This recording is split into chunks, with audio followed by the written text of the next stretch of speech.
Welcome to the Windows Computer and Technology channel, and this is a little tip and trick for people that could have some problems with the Start menu or the Start in the Windows 11 operating system.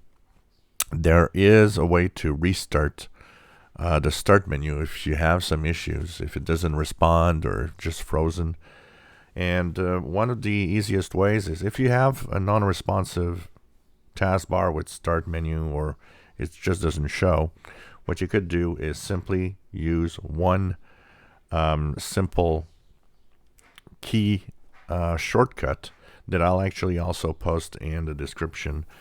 So it's to hold Control Shift and press Escape on your keyboard at the same time.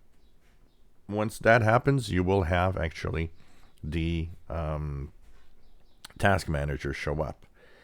What you want in the Task Manager is to find what's called Start. So what you'll do is go and find what is Start. And once you find Start, here we go, what you could do is simply end the task. You can right click, end the task.